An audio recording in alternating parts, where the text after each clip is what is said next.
Hello everybody! Today I'm going to talk to you guys about what you can do to actually help prepare your kids before you bring home a new puppy.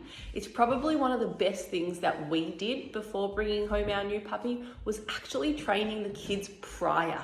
Because once that new puppy is home, things are just so exciting and they just want to be on top of the puppy. But actually getting into their little minds beforehand and practicing and role playing and doing things like that before you bring the puppy home is going to be so helpful for that transition.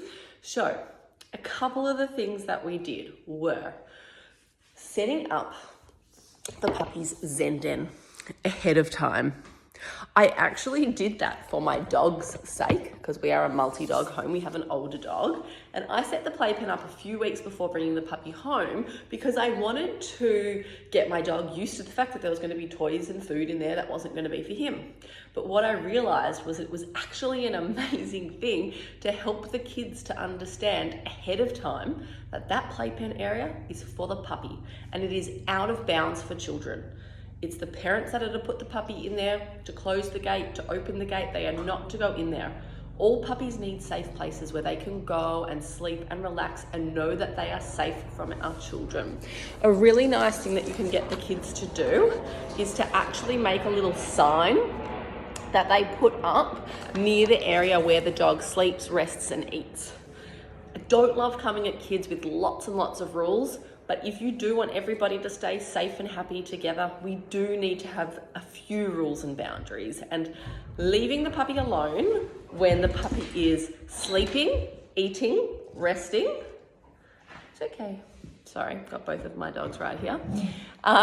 Leaving the puppy alone when it's sleeping, eating and resting is really important, okay? So making some really cute signs ahead of time can be really helpful and nice for your kids to start to learn that and to start to practice it before you bring home your new baby, okay? What else? Teaching your kids what to do when the puppy jumps and nips is really important. So I like to teach kids to hold their hands down like this, glue their feet into the ground and stand really, really still and stare at their feet. I wish you guys could see what's going on at my feet. Can you see? That's what's going on. That's the background noise that we're all hearing. So apologies for that. Anyway, teaching your kids. So as soon as your puppy gets excited and wants to chase or bite or nip your kids, you're gonna call out freeze. And like I said, this is something that we can start to play and practice ahead of time before you bring home your new puppy. So when all the kids are running around, you can call out freeze and get them to show you what they're gonna do when their new puppy is here. Come here, Scout. Come and say hello to everybody. This is my big puppy who's nearly 6 months old now. 24 kilos, 6 months. Big boy. They don't stay puppies for long. Well, little puppies anyway, hey? So, teaching your kids to leave puppies alone when they're sleeping, eating or resting. Teaching your puppies that the puppy's Zen den is a Zen den and that's exactly what it's for. Then teaching your kids to freeze and stand really still. Puppies can get quite excited by that movement. So the moment that things start to escalate in the home and the kids start to run and chase and do all of that is often a time when puppies will get overexcited and start to chase. So practice ahead when kids start to get excited. Typical. They were like sleeping and then I jump on here to record and they start going nuts. Anyway, so teaching your kids to chill out when the puppy starts to escalate. I have a 3-year-old son and our puppy, when he came home, was learning what happens when things move fast. Scooters, skateboards, kids running, balls moving. So if we can teach our kids ahead of time that when we see our puppies starting to get too excited, to stand really still and freeze, it's going to help to calm the puppy down really quickly. We had so much success with this in our house. Scout literally never jumped on Brooklyn. I think maybe once I may have seen it, but he was just so, every time he saw that puppy getting excited coming near him, he'd stand really still and freeze without me even asking him because we had practiced this prior, okay?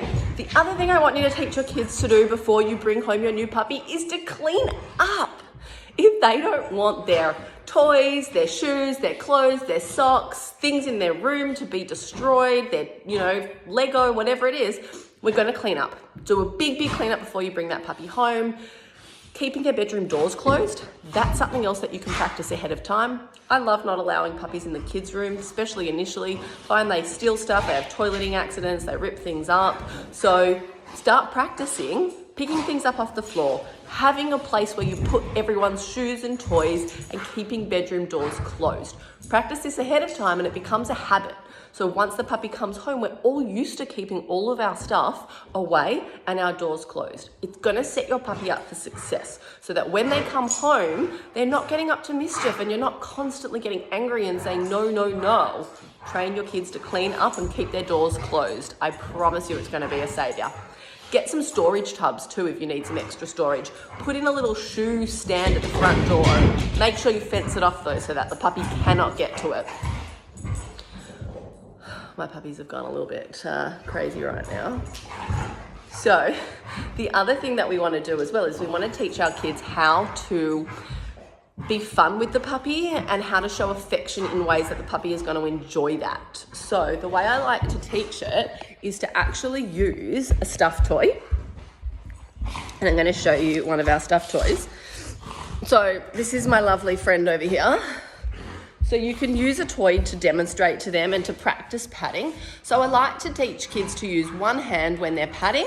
Two hands is too rough. The moment you trap a puppy in and they can't get out, they're not enjoying themselves. So practice one-handed patting from the collar to the tail. Get a soft toy, show your children. What we want to do is we want to teach kids not to go over to dogs and invade their space, especially new puppies that have just left their mums and their litter mates. It's a lot for them to come into a new place, into a new environment, and to be bombarded by kids. So encourage your child to sit on the floor, invite that puppy into their space, and then very gently pat from collar to tail with one hand. The moment we grab that dog with two hands or we trap it in, the puppy feels trapped. It can't get out. And what happens when a puppy feels trapped and it can't get out? You might get bitten, you might get nipped or snapped at, and we don't want that to happen. So again, this is something that you can practice with your kids ahead of time, which I find is really, really awesome. Also, having that stuffed toy that I just showed you has been a savior with kids and a puppy because it gives Scout, my puppy, a beautiful outlet for playtime that doesn't involve my children. Okay, so if you're thinking about getting a new puppy, you know you're getting a new puppy, there is so much that you guys can do to help prepare and to help things along before you bring that puppy home. Puppy-proof your home, puppy-proof your garden, get everything ready, get the kids involved, talk about it. Teach the kids what to do then, when, and if the puppy steals something. What should we do if the puppy steals something? Should we chase it and take it out of its mouth? Absolutely not. If the puppy steals something it shouldn't, we're going to call mum or dad for help. Practice this, role play it. Sit in the car with them on long journeys and say, what do we do if the puppy steals something? Do we take it out of their mouth? No. Do we call mum or dad for help? Yes. What's mum or dad going to do in that moment? We're not going to chase the puppy around the house and try and get it out. We're going to go grab a treat and we're going to very quietly make a trade. I do have a hack on what to do when your puppy steals things, so you can have a watch of that in one of my videos as well if you want to find that. But teach that to kids ahead of time. The moment the puppy steals something it shouldn't and the kids start running, screaming and chasing, it turns into the best game ever and your puppy learns that stealing things is awesome fun. And we definitely don't want that to happen. In the end, guys, what we want from kids is to be the fun ones and to never be the bossy ones. So if the puppy does something and we need help, I want you to teach the kids to be the alarm. They're to call mum or dad for help. They're never to be bossy. They're to be fun. Grab them some really long rope toys that they can play with, an old pair of stockings or leggings, things that are long so they're not going to get their little fingers nipped. But we want them to be the fun ones, to play games, to give treats, to, do all of the good stuff. Anything bossy, anything that's not good, that's an adult job. have these conversations ahead of time, okay? The more we prep, the more we plan, the more we teach our kids what to do, the boundaries. Is the puppy allowed on the couch? Is the puppy allowed in the bedrooms, up the stairs, down the stairs, where the puppy's gonna toilet? Sit down and have a family meeting and discuss it, nut it all out, make sure everyone's on the same page, and in the lead up to puppy coming home, practice, quiz, teach. Let them know what to do in different scenarios. What happens if you bang a really loud noise and the puppy freaks out? Do we keep banging? No, let's stop. That's not very nice for the puppy. Okay, so just start to get them used to different scenarios that might happen and how we can help. If you've got any questions, if you want some actual one-on-one help on preparing yourselves and your children for bringing home a puppy, feel free to reach out. I do these consults for families online. I can also come to your home if you're local as well. But I definitely find that preparing ahead of time is so effective for you too, knowing what to do before you bring that puppy home, how to toilet train, how to overnight sleep train, all that sort of stuff. It's going to make life so much easier getting it right from the start rather than having to untrain and fix things later on. So get in touch. Good luck. Exciting times ahead. Puppies are delicious and adorable, but they can be very hard work, especially when you throw children in the mix. And it's generally training the kids that's the hardest part. So do your work before the puppy comes home and get your kids organized and knowing what to do when and in different scenarios. Hope that helps. See you guys.